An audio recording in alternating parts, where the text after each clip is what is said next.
everyone. Welcome to another edition of the Student Fyre podcast, live from the Speak Fyre studio. My name is Bobby Berg. I'm a motivational speaker for schools, and I'm here to help you live your best life today. What's going on, everyone? Welcome back to another edition of Student Fyre, live from the Speak Fyre studio. My name is Bobby Berg. For those of you that don't know, I'm a motivational speaker for at-risk youth, and we're going to do something a little bit differently today. Usually, you hear my audio. You hear me talking, you hear me getting you all amped up, helping you get through whatever school struggles you're having. But today we're going to do something a little different. Every mess up, every goof, every bad thing that I say, every mess up, every outtake is going to be live. Why? Because I had a couple kids get a hold of me and they're like, Bobby, I love the fact that you're doing this. I love that I can hear how excited you're getting. But I want to see it. So, for those of you tuning in on Instagram or tuning in on the various clips that I'm going to throw up on TikTok, or I'm going to put this on YouTube too. However you're seeing this or hearing it, there is a video attached. So, we're going to see how this goes. If it goes well, maybe we'll do it more. If it doesn't, whatever. Whatever you're viewing this on, let me know. Seriously, pop in the comments, send me a DM, do whatever you got to do. Let me know if you like this or if you don't. Because I want to help you understand this, and I want to help you get better in your life, however it helps you best. So let's jump into this. I am exhausted. This 2020 has been hard, y'all, as opposed to the other 2020s. But what I've been doing is I've been writing a book, and I want to have it, the first draft is going to be finished on February 3rd, 2020. And in this book, I'm chronicling my struggles as a student growing up in a white neighborhood. I go through my past with my parents.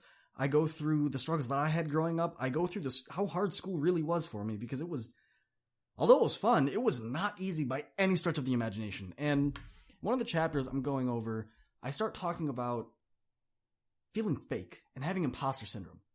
See, I felt that whatever I did was just kind of, No one really noticed me. I felt like I just woke up, went to school, had my hoodie on, and no one would notice me. See, a lot of the time, I loved school.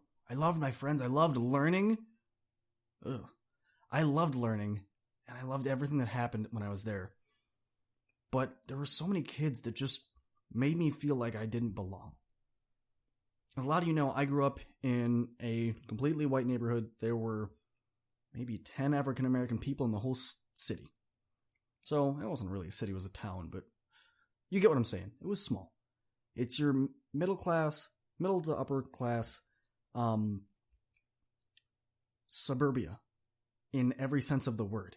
And I didn't mind it. It was a great place. But there were a lot of kids that made me feel like I didn't fit in. They would make fun of me. They would oftentimes bully me. And school got hard. So what happened is eventually I started faking my interactions with a lot of people.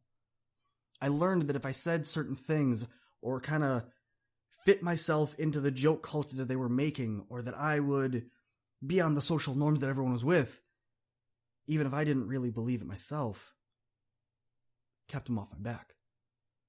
See, it took these interactions, and I was like, oh, man, I know that joke really, really bothered me, but if I just don't say anything about it, man, everyone's laughing, it's okay.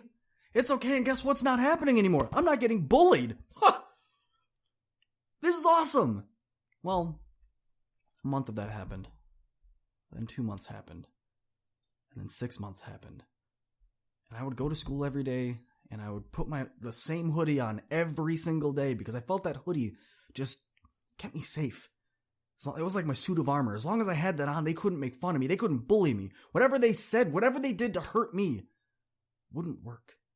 Just bounce off. That's what I thought. Being in 7th grade thinking everything's cool, when someone comes up and goes, Bobby, and then they say some black joke, and they go, oh, it's okay, you're black, it's cool, it's whatever, it doesn't matter.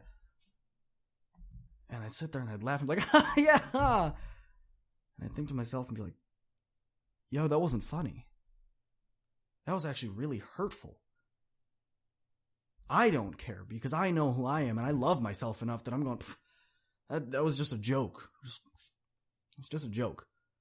But I know a couple other people in my life that would really probably get super offended by that. So what did I do? Oh, nothing. I didn't do anything. Why? Because I was safe. I didn't have to worry about what these people were saying. I didn't have to worry about how bad their attitudes were. I didn't have to worry about if they were making fun of me. I wasn't getting to be a target. And that's what mattered. Well, all of a sudden, I felt like I would go to school and I would put a mask on.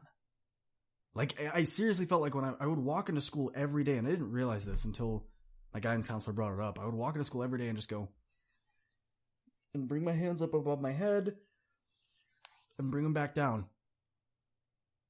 And then it felt like I had physically put my mask on for the day. And I was ready to take on whatever these bullies, whatever these awful, mean kids had for me. I was ready. I had my armor on. I had my face mask. I was ready to go, and nothing you said or did was going to bother me. And that's what I thought. Until I got to band. Every week, every day when I had band class, I could flourish. As a lot of you know, I'm a musician. I play clarinet and saxophone, and I loved being in band. Because it didn't matter the color of your skin. It didn't matter how goofy you looked. It didn't matter what shoes you had on. It didn't matter how you talked. It didn't matter where you came from. It didn't matter what kind of music you even listened to. Because at the end of the day, the conductor said, all right, and everyone's ready. Brought their hands up. There's complete silence in the whole room. And they go, bar 6. And the second that downbeat started, everyone in that room had the same goal, the same mission, and we were all there to do one singular thing, and that was make music. And it didn't matter if you and, some kid in the trumpet section weren't really getting along. They still had to come in at the right time. And when they came in, their part had to be right, or else the whole piece wouldn't fit. If you came in wrong, you threw the whole group off. So we had to work as a team.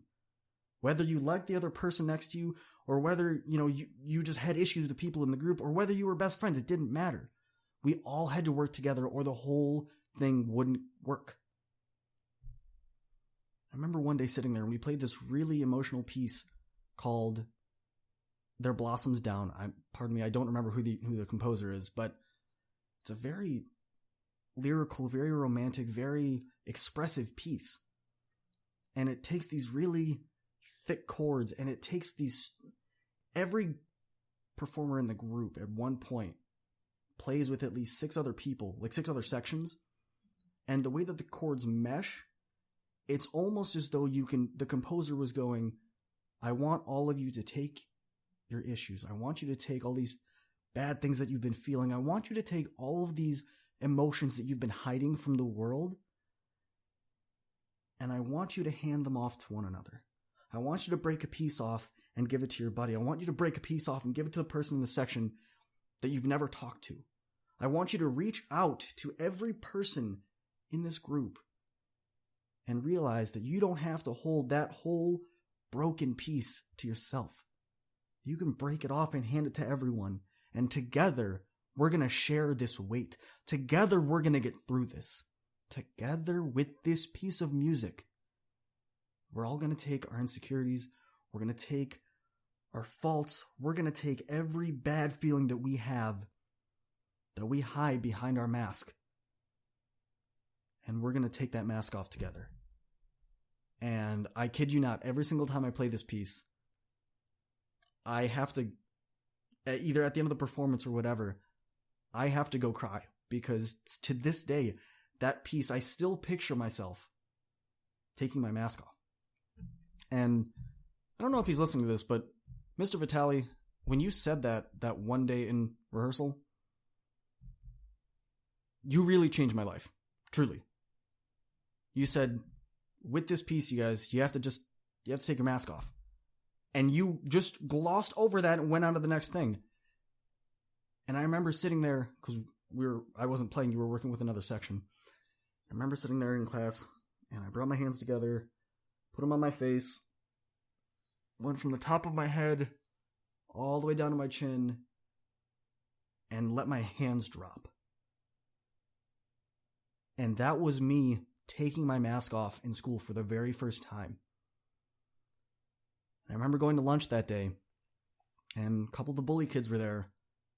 And I remember one of them looks at me and goes, "Hey, Bobby, what's the difference between a pizza and a black family?"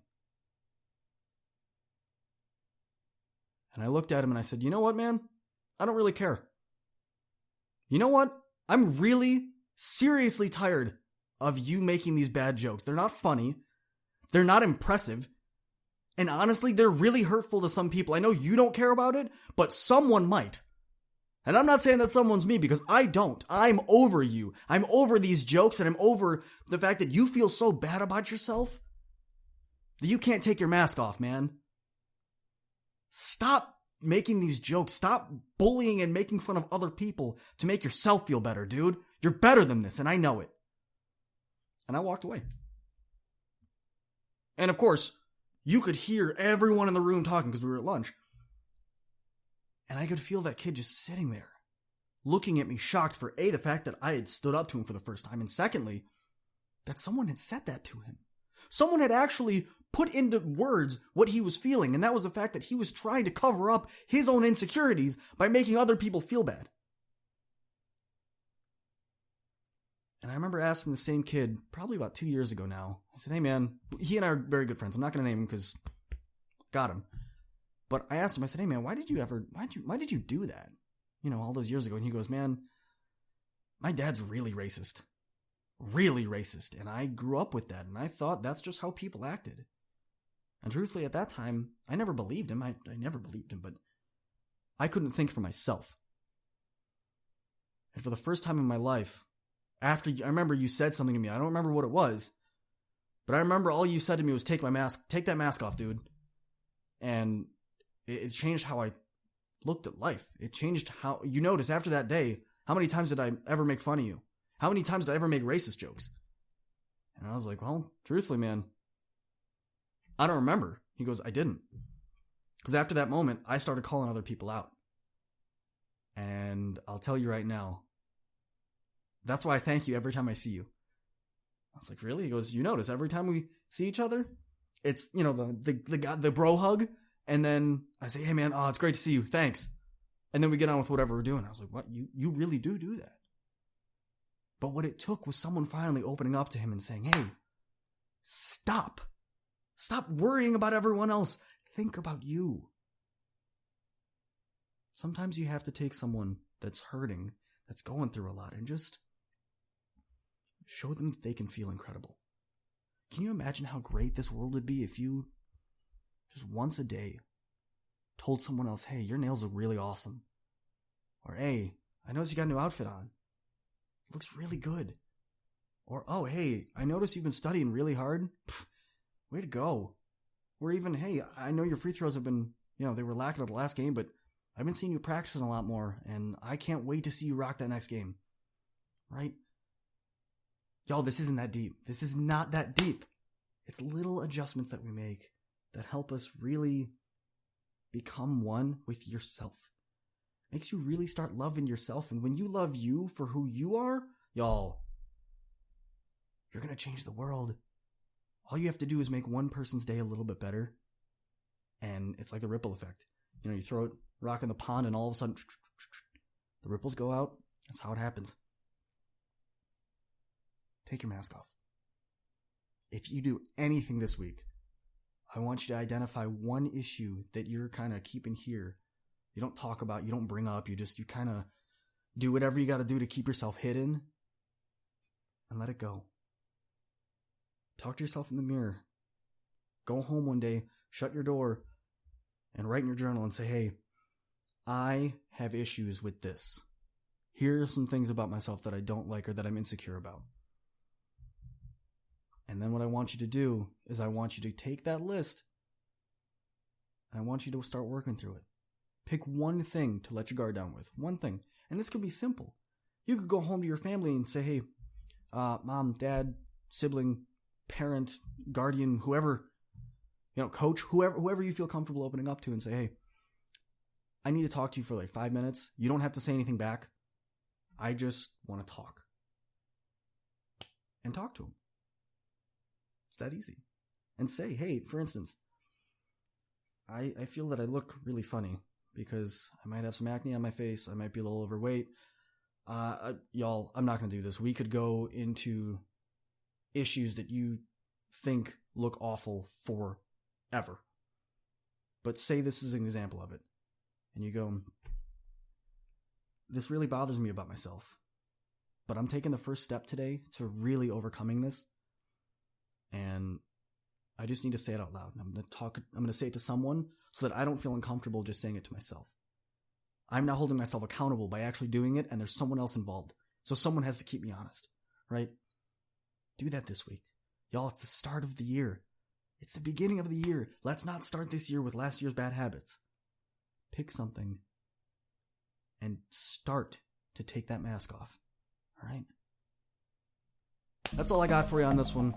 Thank you so much. I know this was a longer episode. If you like these longer form videos or episodes, please talk to me. I would, again, whatever you want, I'm here for. But thank you for tuning in for this. Please, if you have any suggestions or any episodes you'd like me to cover or any topics you'd like me to talk about, or if you want to be a guest on the podcast, please reach out to me. I'm on Snapchat, Instagram, Facebook, TikTok, YouTube.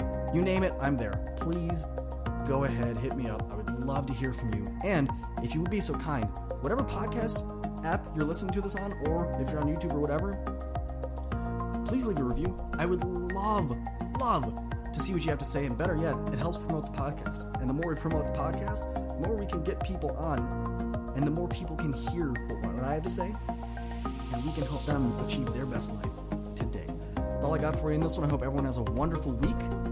I hope you stay motivated, stay excited, and tell me what it feels like to take that mask off for the first time. Catch y'all in the next one. Peace!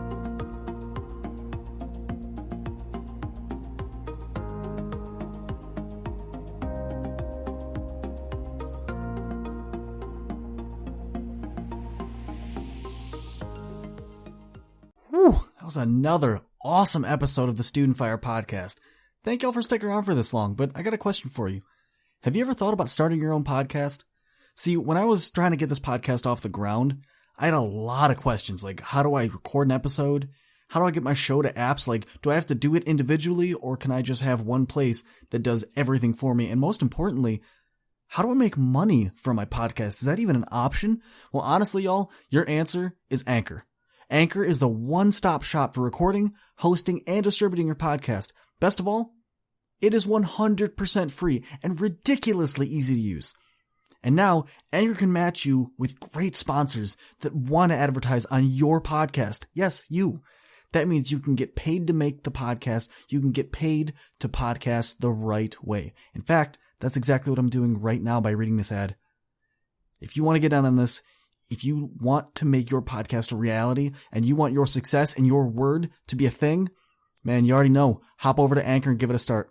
You won't regret it. Catch y'all in the next episode. Peace. We are Speak Fyre.